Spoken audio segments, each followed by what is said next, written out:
Харлыкун ярышы. Merhaba Ruşen, nasılsın? Эрши яхшы, teşekkür ettim.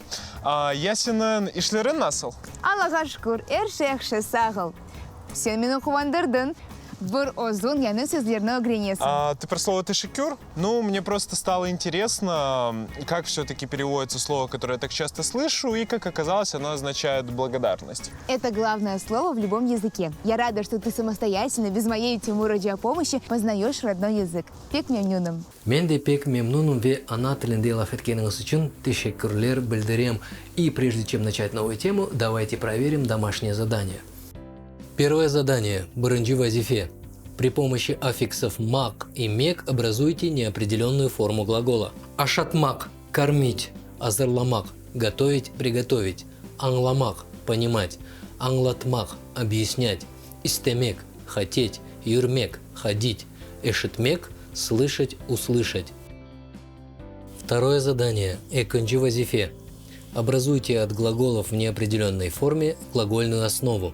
Болдурмак – болдур, юкламак – юкла, сөзбермек – сөзбер, лафетмек – лафет, чапмак – чап, отурмак – отур, турмак – тур.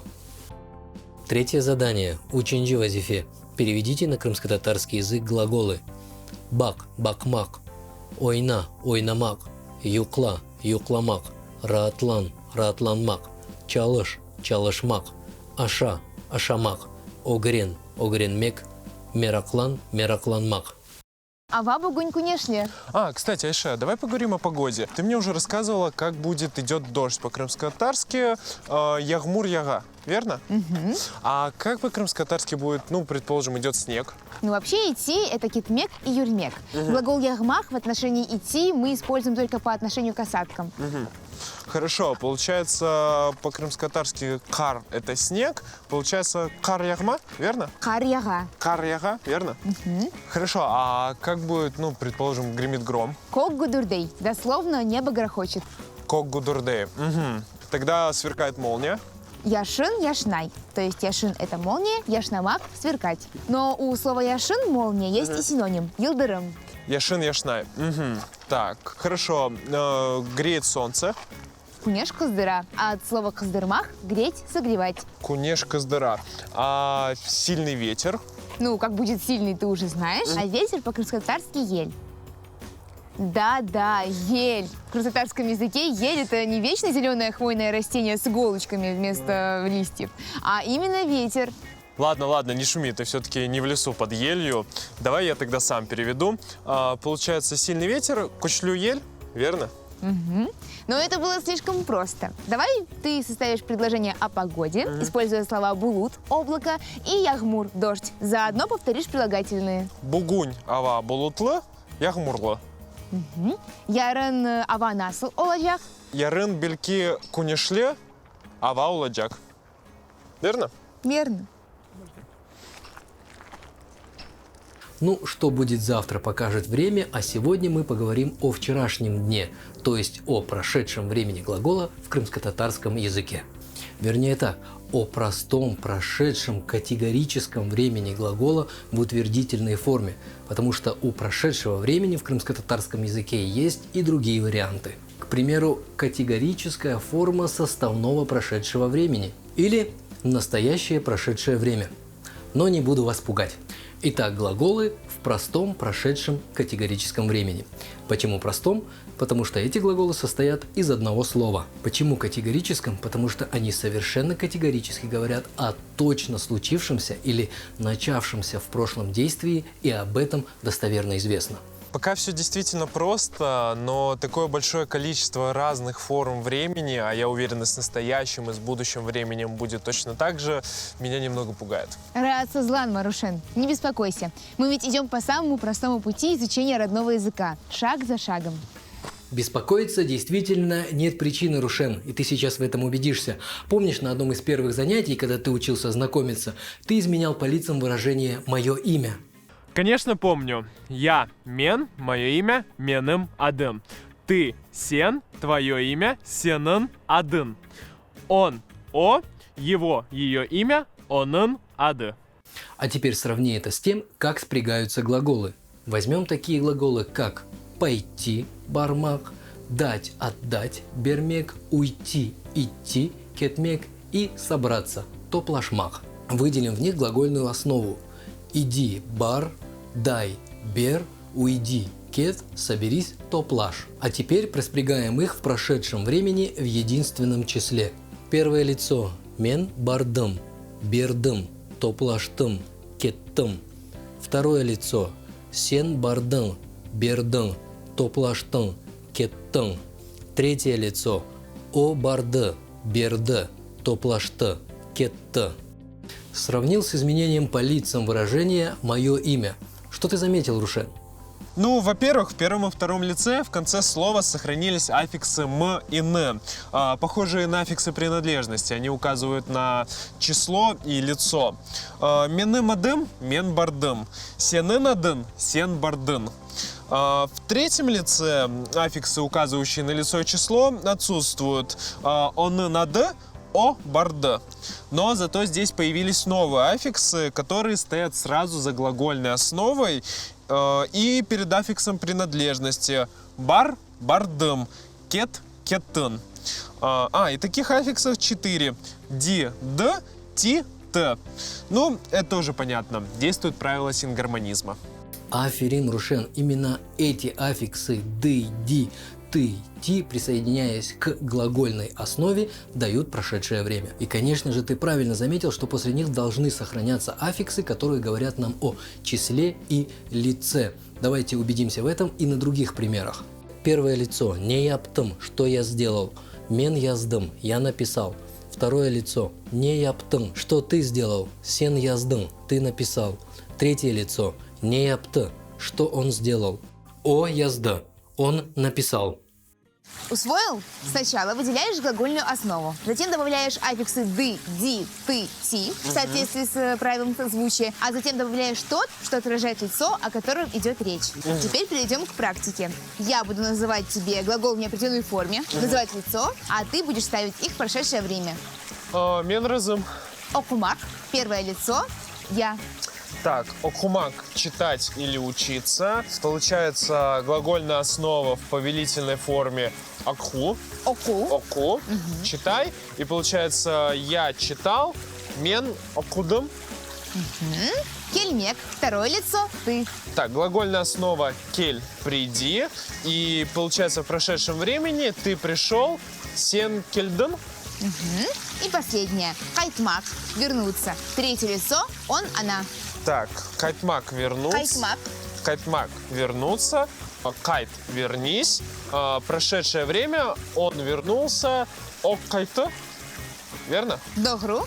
Аферен Рушен. По той же схеме и с теми же аффиксами спрягаются глаголы простого прошедшего времени во множественном числе. Обратите внимание, на какие вопросы отвечают эти глаголы. Это поможет вам поставить правильный аффикс, указывающий на лицо и число. В первом лице множественного числа глаголы прошедшего времени отвечают на вопрос «не яптых», что мы сделали. Во втором лице «не яптыңыз», что вы сделали. В третьем лице «не яптылар», что они сделали. А аффикс прошедшего времени вы уже усвоили. Он стоит сразу же за глагольной основой. Мы что сделали? Біз не яптық? Біз бардық, бердік, топлаштық, кеттік. Вы что сделали? Сіз не яптыңыз? Сіз бардыңыз, бердіңіз, топлаштыңыз, келдіңіз. Они что сделали? Олар не яптылар? Олар бардылар, берділер, топлаштылар, келділер. Что-то стало прохладно. Давай зайдем ко мне домой, выпьем горячего чая или кофе. А пока мы идем, можно закрепить знания, полученные от Тимура Джа, послушав диалоги моих друзей. Мераба, чохтан сені көрмедім. Селям, мен бір hafta Ялтада едім. Не анда яптыңыз? Біз Қарантанин андар атландық. Не вақыт Ялтадан қайттыңыз? Біз Сахмеджетке Тунеуін қайттық. Сіз түкенде едіңіз ма? Бет, біз түкенда едік. Не ішінен анда бардыңыз? Мен ve достым түкендан яңы китаплар алдық. Түнемін екі достымны көрдім. Сон, олар не аптылар. Олар маңа бір яңы хабер кетірділер. Қайырлымы? Бет, бұл хаберні чоқтан бекледім. Пек мемнюным. Айше, Мусаферлике Давитын Ичун Тышекюрете. Алла разы болсын. Келгенің пек яқшы oldu. Sana kahve ya da çay yapayım mı? Kahve lütfen. Kahve kara ya da kaymaklı mı? Мен şekerli ve sütlü kahve içeceğim. Afiyetler olsun Ruşen. Buyur. Ой, сağ ol. Мыкайт ol. А теперь к делу. Я позвала тебя не только для кофе, но еще и хотела бы тебя познакомить. Подожди, кто-то еще должен прийти? Нет, я хочу тебя познакомить с кухонными принадлежностями.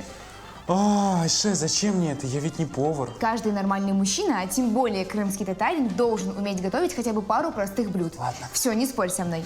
Для начала вспомни, какие предметы, которые можно встретить на кухне, ты уже знаешь. Яхшы бу ашхане, бу сафра, так, тепсы тарелка, синек чатал вилка, хаших ложка, хаве хаших чайная ложка, ну и пычах нож и табак поднос. Машалла, Рушен, а теперь я тебя познакомлю с другими предметами, используемыми для приготовления пищи. Итак, это плита, бу-оджах. На плите кастрюля, кастрюля казан. Внутри кастрюли у нас половник, чомуч. Или же другое приспособление для перемешивания пищи, шумовка, кевгар. О, а я знаю это слово. Моя бабушка постоянно, когда готовит плов, ходит по кухне и говорит «не ерде шуминым кевгаром». Получается, она ищет шумовку. Ну, хорошо. Так, получается, оджах, хазан, чомуч, ну и этот самый загадочный кевгир. А теперь идем дальше. Духовка, фурун. Внутри духовки у нас сковорода, тава и противень, тоже тава. Очень легко запомнить. Так, получается, духовка, фурун и противень и сковорода – это тава. Какие еще предметы нам могут понадобиться для приготовления пищи? Точно. Это дуршлаг, сюзгуч, терка, эренде, чаша, чанак, ну и, конечно же, сито, элек. Получается, друшлаг, сюзгюч, чашка, чанах, терка, РНД и сито, элек. Ну и все эти тарелки, подносы, чашки и так далее называются сабут, то есть посуда. Так, посуда, савут. Машалла. Кухня, посуда – все это замечательно, и Рушену обязательно нужно знать эти слова, тем более, что на кухне совершается очень много действий, а это повод поговорить, используя глаголы в простом прошедшем времени. К примеру, пшермек – варить, печь, готовить пищу, азырламах – готовить, приготовить, ювмак – мыть. Попробуем поговорить? Ну, давай попробуем, но я надеюсь, разговор будет недолгим. Айше, сен бугунь нептон? Бүгін рантландым, чүнки туневын пек болдырдым. Я неден пек болдырдын. Туневын анама ашханеде ярдым еттім. Савут ювдым, уянтыға хамыр бастым, қиманы азырладым, мусафирлерге каве пішірдім. А теперь попробую перевести все то, что я сказала. Стоп, я тебе что, профессиональный переводчик? Переведу то, что понял. Ты вчера весь день помогала маме, потом помыла посуду, готовила янтых. Ну, это каждый крымский татарин знает, что это. Еще что-то приготовила, сварила для гостей кофе. Ну и так и день прошел. Ну, почти правильно. Янтыға хамыр бастым, замесила тесто для янтых. Қиманы азырладым, приготовила фарш. Так, хорошо. Хамыр, тесто и хайма, фарш. А для меня случаем янтыхов не осталось? Ладно, шучу. Я уверен, что они были очень вкусные, и гости все съели. Ну, если ты немного подождешь, то я и для тебя приготовлю янтых. Но для начала распрягаю во множественном числе прошедшего времени хамыр басмах, месить тесто. Ну, так всегда. Ладно. Первое лицо не яптых быс хамыр бастых. Во втором лице не яптыныс сыз хамыр бастыныс. Третье лицо не яптылар. Не яптылар, олар хамыр бастылар. Машалла, заслужил янтых. Мен де янтык істейм. А пока Айше готовит, давайте запишем домашнее задание. Первое задание. Биринчи вазифе. Проспрягайте глаголы пшермек, ювмак, кетмек в прошедшем времени единственном числе. Второе задание. Эконжи вазифе. Проспрягайте глаголы ашамак, чалышмак, дынглямек в прошедшем времени во множественном числе. Ваш словарь. Сіздің ұғатыңыз.